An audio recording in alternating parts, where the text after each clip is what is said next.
The afternoon on the John Phillips Show. Mr. Randy Wiggs in Culver City. John, in Contra Costa County, they have banned junk food from the checkout aisle. So if you're at the supermarket and you think there's going to be some Skittles waiting for you, not so fast. So they banned the Skittles, but not the National Enquirer and the cigarettes? Yeah, that's junk reading. Well, it's also what I do on airplanes, so they better not take that away. And lay off the Hudson books, too. 800-222-5222 is the telephone number, 1-800-222-5222. It is our pleasure to welcome our next guest to the program. He is an upcoming anchor on CNN, which you're going to be able to watch from 9 p.m. to 11 p.m. weeknights, formerly of Fox 11, formerly the host of The Issue Is. You can follow him on X at Elex_Michaelson. Elex Michaelson, welcome. Hey, John, good to be with you. Well, thank you so much for stopping by, and congratulations on the new gig. That slot, 9 to 11 p.m. on CNN, is such a big one, particularly for those of us who live on the West Coast, where we're used to getting repeat programming, we're used to getting interviews from earlier in the day, and a lot of the breaking news that's going on, particularly when you have something big going on like a political convention or a State of the Union address or an election night, and we want up-to-date information with breaking news and all of these moving parts.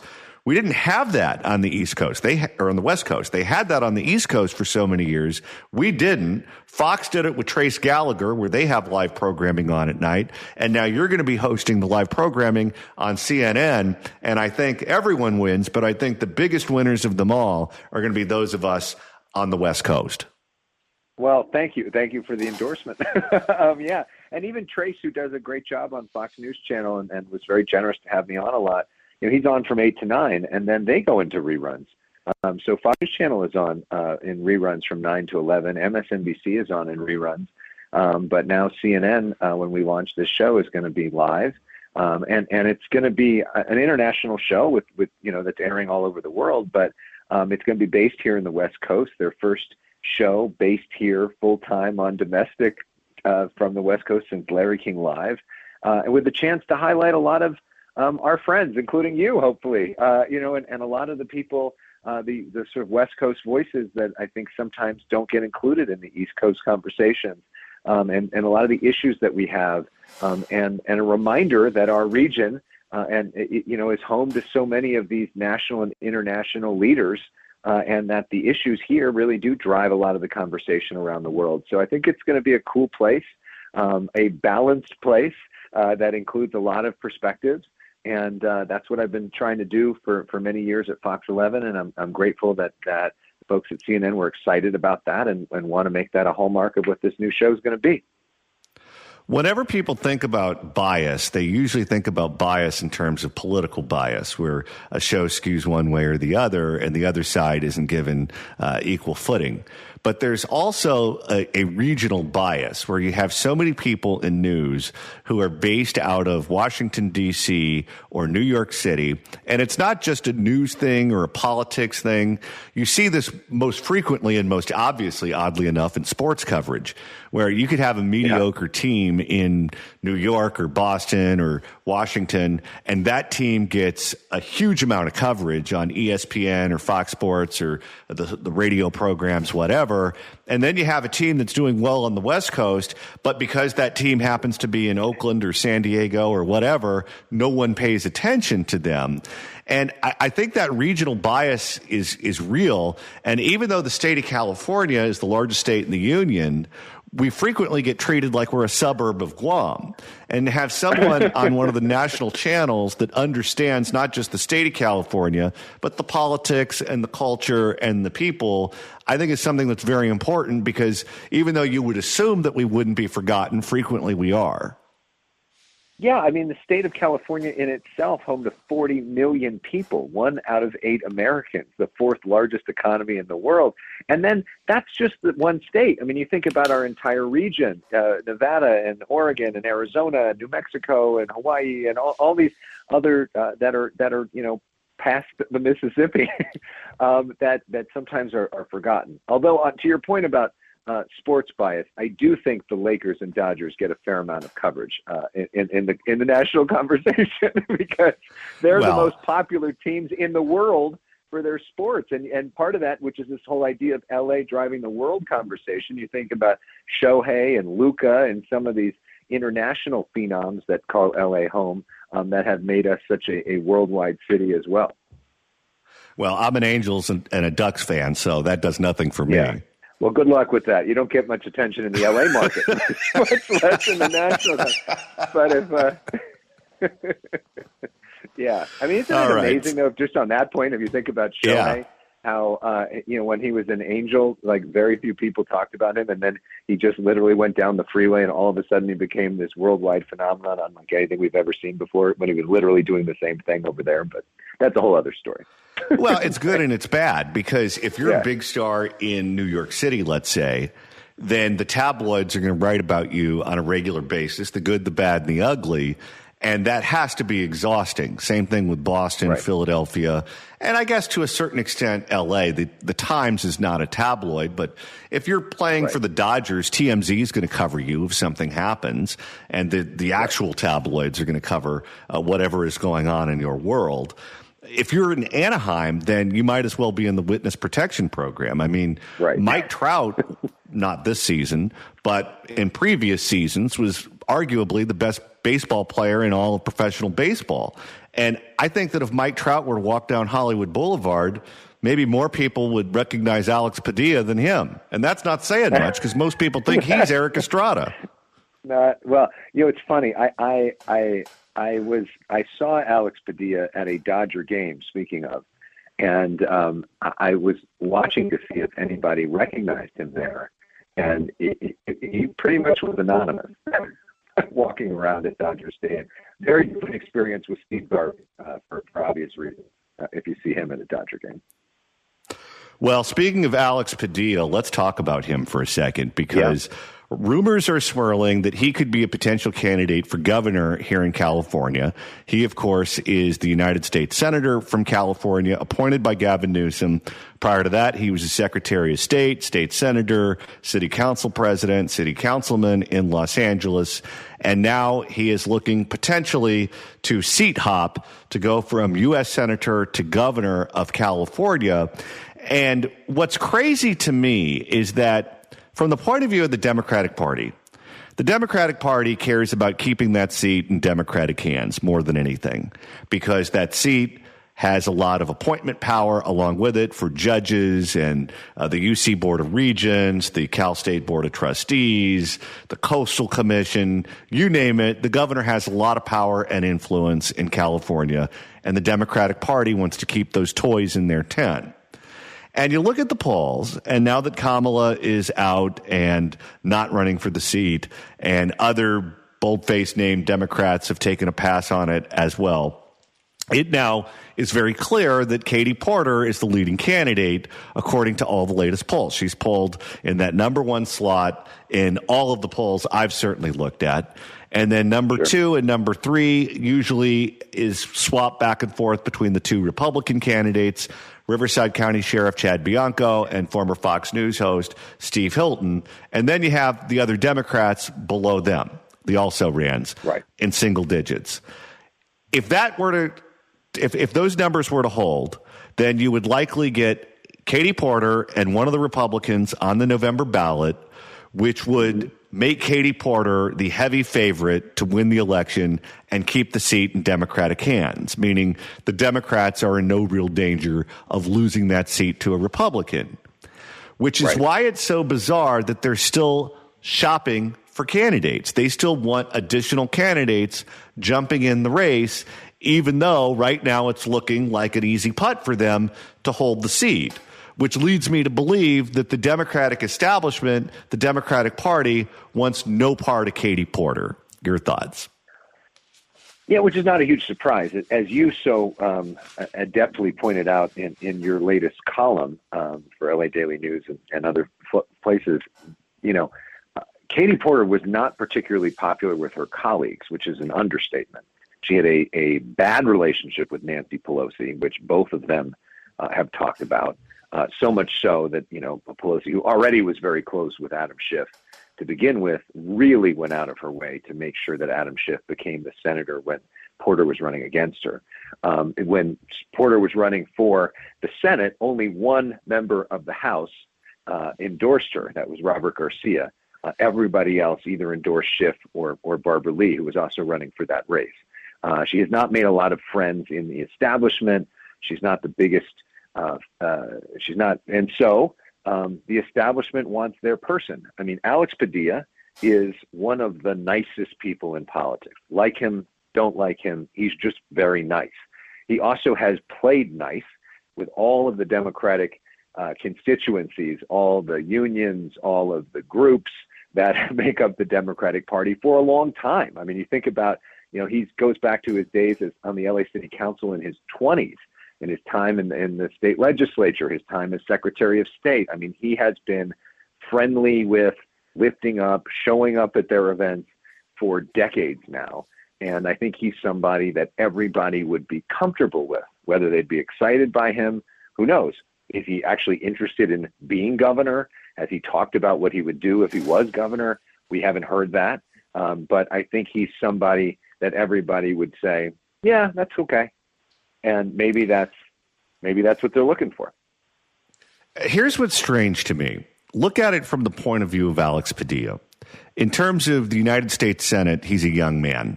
We may not look at him as being a young man in terms of the overall population, but in terms of the population of the U.S. Senate, he is a youngster. Chuck Grassley still going? Yes. Yeah. So if you're Alex Padilla and you want to make a career out of politics, which he clearly does, he's been working in politics since he was a very young man, being a United States Senator from California as a Democrat gives you a job for life. Those are 6-year terms, so you don't have to run every 2 years. So you can take a breath and you can take your family on vacation. You can sleep in on Sundays. You don't have to go to every rubber chicken dinner. You don't have to fly back every single weekend. It puts you in a relatively comfortable place. All you have to do as a United States Senator is you have to show up and vote the party line, which he does. You don't have to run an executive branch of government. If you have deficiencies, if you have issues where you're not particularly strong, and if a crisis were to pop up that would be exposed to everyone, that's not going to happen as a United States Senator. You talk when you have something to say. Outside of that, you just go away and you make your votes. Why in the world would you give that job up, a job that you can have until you drop dead, to be the governor of this basket case state where you can only serve 2 4-year terms before you're termed out unless you want to be president? I understand why the Democratic Party wants him in the race.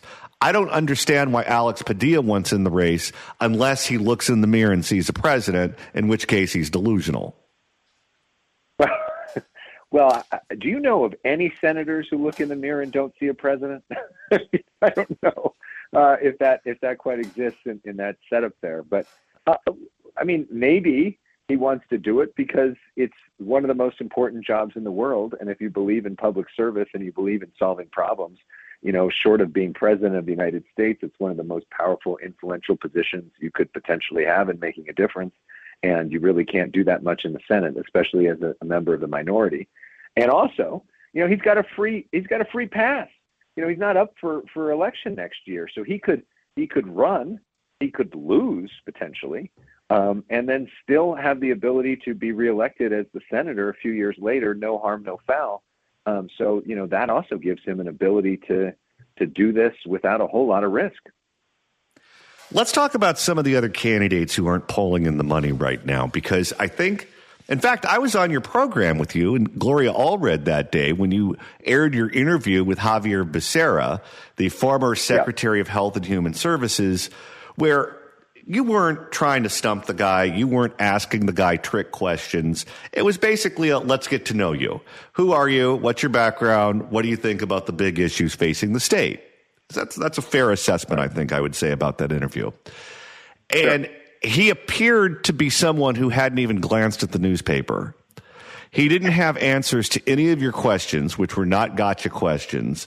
And he just kept saying, I'm going to scrub it. It didn't matter what the question was. The answer was, I'm going to scrub it, like he's some kind of crazed dentist. And I remember talking to people after that interview, and I said, I think he's done. I think he just torpedoed his own candidacy on launch day. And I remember people in politics telling me at the time, no, you saw the interview. Elex conducted the interview. His audience saw it, but the overall population in California didn't see it. He's going to be able to bounce back from this. It's not that big a deal in the grand scheme of things. And I said, no, you're wrong. The Democratic donors saw that. The people who have endorsements that matter to give saw that. The people in that party who make the decisions were all aware of what happened in that interview. And if you don't think you're in danger of losing the seat and you have a number of options, why would you go with him? Why would you go with someone who came through with that kind of performance when you can go in so many different other directions? And I think that interview, more than anything else, doomed him. Your thoughts? Well, I appreciate your argument for the value of the issue is and the relevance of interviews on that show. Look, we still have a long time between now and the election. The primary isn't until June. So there's going to be opportunities for all these folks to reintroduce themselves, to get on stage together, to do things. I don't think any one interview potentially means that somebody's dead. I do agree with you, though, that those answers probably are not satisfactory to win. And the question is, can you come back with, more of a plan? I wonder about the California electorate and where it's going to be. Will it be enough for the California electorate to simply be Democratic status quo? Or is the electorate going to be in wanting to see two things at the same time? One, we don't like Donald Trump, which by and large part California electorate doesn't. Obviously, there's a lot of people listening to this radio show right now that do, but by and large part California doesn't.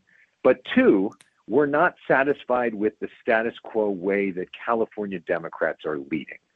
We're not happy with homelessness. We're not happy with crime. We're not happy with the way that the streets look. We're not happy with more of the same. And so to be able to do both of those things at the same time is complicated. There are folks like a Caruso or like a Stephen Klubeck or even Antonio Villaraigosa who are making that argument, who are saying, this is my reason for running. The state is not affordable. This doesn't work. We need to fix it. And some of the other folks that are more in line with the Democratic unions and sort of groups are more making it more of a status quo argument. And that may not be enough. I don't know.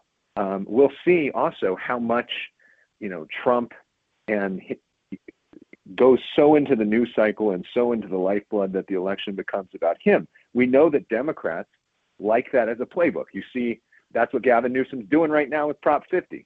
His ads are basically, do you want to give a middle finger to Donald Trump? It really has nothing to do with almost with Prop 50. And so where the electorate is going to be a year from now, I don't know. Elex Michaelson, upcoming anchor on CNN. The broadcast will be weeknights from 9 to 11 p.m. and will debut this fall. You can follow Elex on X at Elex_Michaelson. Elex Michaelson, thanks so much for joining us. John, thank you for your support. Can't wait to have you be a part of the new show. And I'm really excited for a lot of our friends to be a part of it as well. Thank you very much, and congratulations again. 800-222-5222 is the telephone number, 1-800-222-5222. If you'd like to email the show, you can do so at johnnydon'tlikeshow@gmail.com. That's johnnydon'tlikeshow@gmail.com. And Randy, now that we've hit the halfway point of today's show, if you want to continue listening to us after we sign off at 3, or maybe in the car when you're driving to see the show live in the Valley tomorrow, you can do that quite easily. That's a lot of us, but sure. Listen to us all day long, 24/7, 365. Let's see those download numbers go up. Do we get any money out of that? We should. Search for The John Phillips Show wherever you get your podcasts, whether it's the Apple Podcast app, iHeart, Spotify. Search for The John Phillips Show. Hit subscribe. You can download all the episodes. You can do a Google on the YouTube. You can get the KABC app. You can get the KSFO app. Get the KMJ Now app because we do a show there on Saturdays from 2 to 3. So many different ways to listen live to this show when it's on the air and listen to all the podcasts when it's off the air. So do it. It'll make Shangy happy. That's right. I like that. That was amazing. I haven't had any excuse to play that drop in a long time. Well, now you did. And if you want to make us happy, you can come see us tomorrow in the Valley. We're going to be... Wait, how happy? Well, depends on who you are. If you're annoying, then not very happy. If you're a nice person, then very happy. Join us at Pineapple Hill in Sherman Oaks on Friday, September 19th from noon to 3. Remember, it's not upside down Pineapple Hill. We're not talking about that kind of party. Join us at the Pineapple Hill in Sherman Oaks tomorrow from noon to 3 for a live broadcast of the John Phillips Show. Great food, great drinks on that beautiful outdoor patio. It's not even going to rain tomorrow. You're so lucky. Special guest Susan Shelley from the Howard Jarvis Taxpayer Association will join us, among others, as the courts have made it easier to raise your taxes. Come by and sign the petition to save Prop 13. It's the John Phillips Show live in Sherman Oaks at the Pineapple Hill tomorrow from noon to 3. All right, Randy, it's time to open up the California Crime Blotter. If the cashier is dummy. Questions? And this one hits on a theme that we've spent a lot of time talking about, which is if the government fails to do its job, what's going to replace it is vigilantism, because people do not want to sit back and be the victim of a crime if they don't have to. They're going to stand up for themselves. They're going to fight for themselves. And the government may not like it, but that's just human nature. It's what people do if the government fails. And this is what happened when an intruder was shot in Valley Glen, which is like practically North Hollywood, but with a different name. There's a whole bunch of places that used to just be North Hollywood, but then they changed their names because the property values associated with North Hollywood were crap. So you got Studio City, you got Valley Village, you got Valley Glen, you got a neighborhood called Toluca Woods. It's all nonsense. It's all North Hollywood. Boy, I'm one to talk. I live in a neighborhood called Lake Balboa that 20 years ago, before they built a fake lake full of ducks, was called Van Nuys. Here's Fox 11. Developing tonight, another resident shoots someone trying to get into their home. This time, it happened in Valley Glen. That's where Fox 11's Christina Gonzalez is live with those details tonight. Christina? Yeah, and you know, this is actually the second time we report and we cover a resident using a gun to stop a would-be intruder, somebody trying to get into their home. The last one was, if you remember, in Encino in mid-July. The Valley's had enough of all this crime. Where was it? We did a story about a vigilante protecting their business. I think it was Oakland. And then the police chief came out and attacked the victim of the crime for fighting back. Don't do that. We don't like that. This one right here. We don't want vigilantism. Don't worry. We got it with our half-staff police force. Oh, yes. Just stay there and get robbed with a smile on your face. This one right here, 10 in the morning, the homeowner with young kids at home hears somebody trying to get in through their kitchen window. Check what happened. Do you guys know this person, or was it just I really can't. I don't want to comment further. That's the resident police say shot someone breaking into his apartment at this Valley Glen building. He didn't want to talk about it with Christina Gonzalez. Oh, can you imagine if George Gascon was still the district attorney and he believes that the real violence in L.A. County is wage theft, and you are an evil homeowner, ooh, and even worse, an employed taxpayer, ooh, and someone's robbing you because it's a crime of poverty, and you dare to protect yourself with a firearm, Second Amendment, ooh. you, you would be treated like Jack the Ripper. We got some wobbly knees allies. Haven't had an excuse to play that drop in a while either. Witnesses They're all coming out today. Witnesses showing us how that suspect was trying to get into the apartment at around 10 in the morning. And he put a shopping cart to get through the guy's window. And they were fighting. Somehow the suspect got in. Wait a minute. A shopping cart went flying through the front window? No, I think he used the shopping cart to get to the window, to break into the window, to go through the window. So he used the shopping cart as a ledge.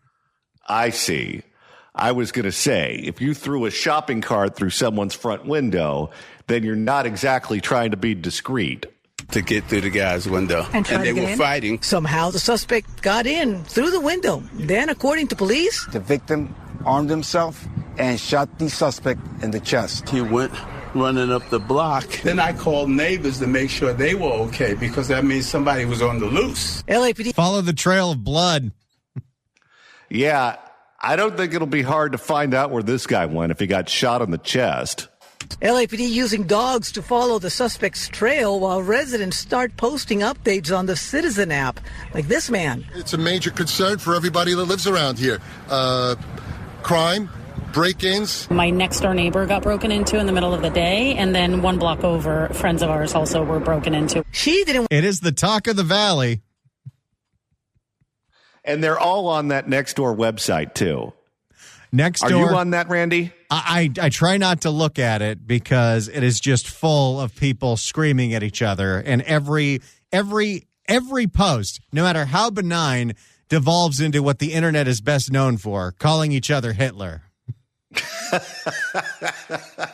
I joined it at one point in time because I found out that someone was writing negative things about me. It was that woman who was stealing fruit from my fruit trees, and I told her she was fat after she went after me for not wearing a mask during COVID. In your own property. On my own property. She was stealing fruit, and when I confronted her, and I didn't even care that she was taking the fruit, that Karen started lecturing me about not wearing a mask. So that's when I lit into her. She didn't want to go on camera, but many other neighbors did, supporting the resident defending himself. If you try to break in, be prepared to the consequences. The guy got shot. There's no sympathy among the locals in the valley anymore for the poor, unfortunate soul who wanted to break into someone's home. Yes, and if you have some sort of left-wing DA that decides to charge you with the crime because you used a gun to defend yourself, what you got to do is you got to think about the jury pool. So you have to think about what you have to do and what you have to say to find the votes you need to avoid conviction. So if someone broke into my house and I confronted them and it resulted in me shooting them with a gun that I owned, you know what I think my answer would be, Randy? What's that? Well, Mexico won the soccer game, and I was just celebrating. That's on him, I guess. I have no sympathy for that, honestly. If you have the same scenario happen to you, my advice is grab your phone, call 911, have a plan with your family, and just run out the house. I don't know. I think most of the residents liked option A better. Yeah, it sounds like he took care of the situation. Now, we understand that late this afternoon, the suspect somehow made his way to a local hospital nearby. Investigators telling us that he is undergoing treatment right now. I'm watching that show, The Pit, on HBO Max, and I think when somebody gets dropped off at the ER with a gunshot wound, they call that ghetto ambulance. I wonder what the nurse at the ER had to say. So how'd you get the hole in your chest there? Anything you want to tell us? To a local hospital nearby. Investigators telling us that he is undergoing treatment right now, and they are talking to him, but we don't have anybody outstanding, so neighbors here should know that. The captain also adding that he knows people are concerned, but that, they've been able to do quite a bit of good work on these kinds of crimes here in North Hollywood. No, they haven't. Yeah, on what planet is that true? Crimes here in North Hollywood, Valley Glen, the numbers have actually gone down. Nope. On the hospital door, they have those whiteboards where you write what the person is in there for. If I was the nurse or the doctor, you know what I would write on that whiteboard? What's that? Karma. Especially because the filings by the DA have gone up. But in terms of this suspect today, it seems that he is in custody. I'm Christina Gonzalez, live Valley Glen. Back to you in the studio. Well, there you go. It's a notable exception. Somebody who committed a crime in L.A. County was arrested because he had to go to the hospital. Finally, a happy ending. And Randy, it's time to reopen the California Crime Blotter. If the cashier is dummy. Questions? And now it's time to move to an area that you're quite familiar with. Valencia, where I was raised for most of my childhood, has some road raging going on because a lot of people move to Valencia to get away from the insanity of the city of Los Angeles. And what they don't realize is so many people did the same thing that the traffic in Santa Clarita is terrible. Uh-oh. I don't know if that's the reason for this incident, but I wouldn't be surprised. Here is KTLA on a Valencia road rage incident. Caught on camera, a violent road rage clash outside a Home Depot leaves one badly injured and another in police custody. It started as a minor traffic dispute, but escalated into a bloody attack. Uh-oh. And she's not being British. No, usually that only happens on the 2 freeway in Glendale from the same guy. Sandra Mitchell live in Valencia where she spoke with a victim. It's a story you'll see only on 5. Sandra.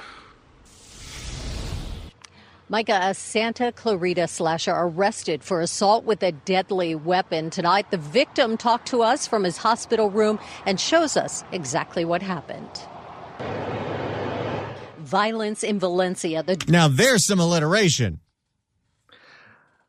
I wonder how that conversation went.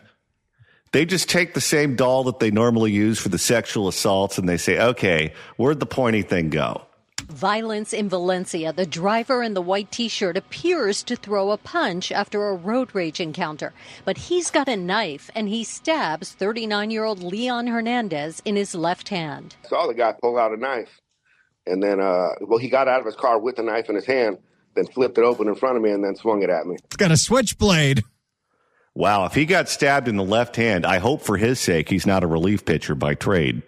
Hernandez, tonight, just out of a 90-minute surgery to repair his injury, told KTLA there was no car accident.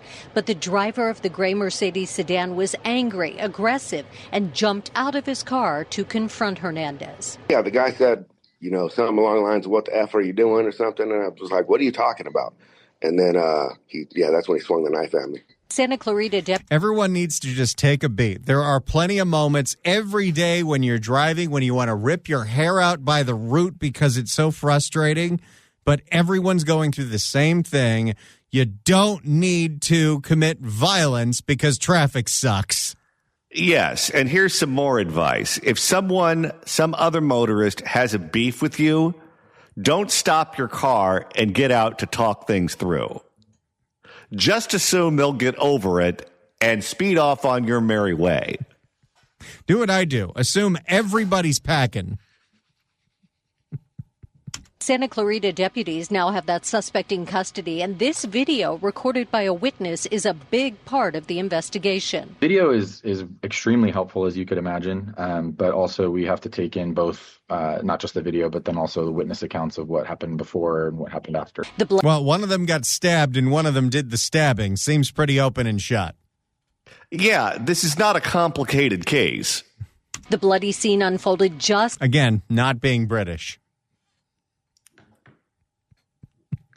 Whenever you hear someone who's British use that word, it's very difficult to tell what they're talking about.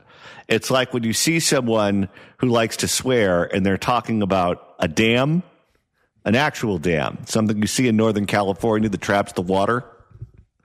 It's very difficult to understand what point they're trying to get across. I feel like I'm fluent now because I've watched so many years of Love Island. But when I first started watching that show and they start saying, he's got really good crack, I couldn't understand what they were talking about. Apparently crack means conversation skills. Oh, I thought he might be a plumber. The bloody scene unfolded just after noon today outside a busy Home Depot on Newhall Ranch Road. Wait, a busy Home Depot? How the hell can those be busy? I thought everyone over there got deported. After the stabbing, the Mercedes driver takes off, but he didn't get far. Just about a mile away on McBean Parkway, deputies took him into custody, and paramedics... Notice how this isn't the city of L.A. Of course not. The sheriffs in Santa Clarita don't have that much to do. They're on it. And they solved it. And paramedics arrived to help Hernandez, who has a serious slash across his hand. Another great use of alliteration. So basically just got a laceration across the whole front side of my palm from my thumb up to, the pinky side of my hand. It was really deep in the thumb area. Hernandez's wife is in the Navy. She's deployed overseas. The couple has 2 young children. He also owns his own contracting business. He is very concerned about the challenges ahead, but he also told me tonight he's really grateful to his doctors. We're live in Valencia. I'm Sandra Mitchell, KTLA 5 News. Mike and Cher, back to you. If you're a contractor by trade, you're using your hands quite a bit.